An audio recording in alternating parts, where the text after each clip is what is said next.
ये तो हो गया फैराडेज लॉ के टर्म्स में। अगर इसी को लॉरेंट्ज फोर्स के टर्म्स में देखो तो इन टर्म्स ऑफ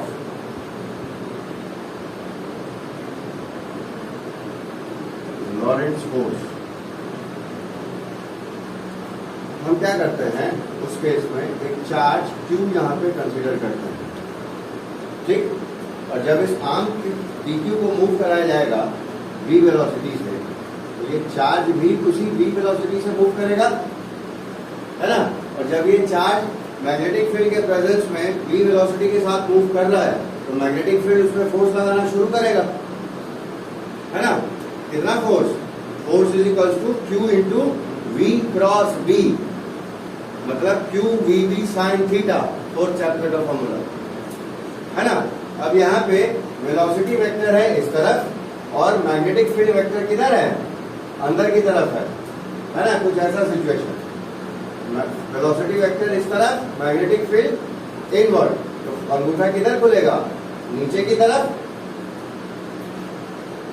तो इस चार्ज पे जो फोर्स लगेगा वो किधर लगेगा? डाउनवर्ड डायरेक्शन में, Q V क्रॉस B, नीचे की तरफ। और एंगल क्या था दोनों के बीच में? वेलोसिटी वेक्टर और फील्ड वेक्टर के बीच में 90 डिग्री। तो इसकी वैल्यू क्या हो जाएगी? Q V B sine 90, sine 90 1 हो गया, डिसअपियर हो जाएगा, बचेगा सिर्फ Q V B, है ना। होगा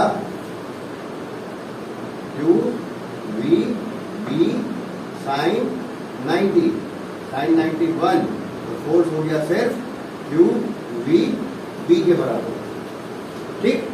इस फोर्स के कारण ये चार्ज पार्टिकल क्या होगा? डिस्प्लेसमेंट करेगा P से Q की तरफ, करेगा। और जब डिस्प्लेसमेंट होगा फोर्स के कारण, तो वर्क डन होगा। पहले हम वो लिख लेते हैं कि as R P Q moves with velocity v,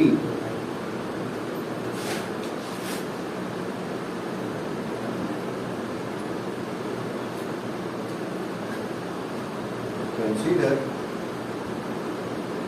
a charge Q at point P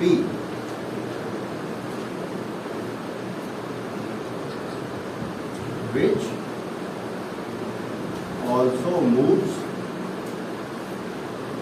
with same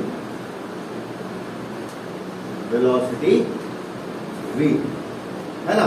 और चूंकि ये मोशन में है तो इस पे फोर्स लगेगा, therefore magnetic field will exert force on this moving charge। कितना?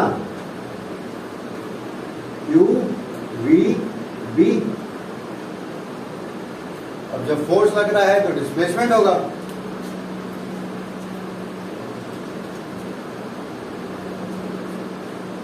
due to this force Q will move from इधर से किधर? P से Q की तरफ। तो हम वर्क डन निकालेंगे पहले। Work done in moving Q from P to Q, वो कितना होगा?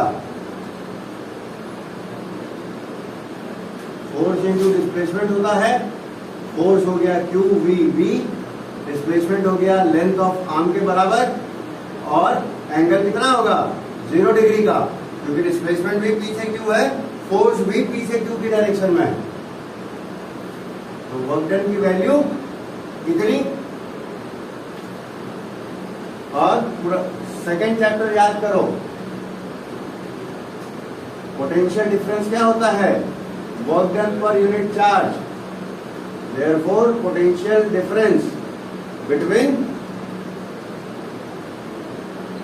Final point and initial point वो कितना होगा,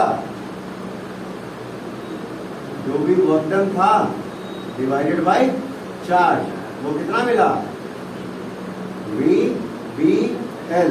इसी को पलट के लिख दो, वी एल वी, तो ये निकल गया ईएमएफ। ये इमोशनल ईएमएफ हो गया लॉरेंट्ज फोर्स के टर्म्स में, ठीक, जिसमें 3-4 कंसेप्ट यूज होंगे। लॉरेंट्ज फोर्स का फॉर्मूला यूज होगा, वर्क डन का फॉर्मूला यूज होगा, और फिर पोटेंशियल डिफरेंस का फॉर्मूला यूज होगा। ठीक है।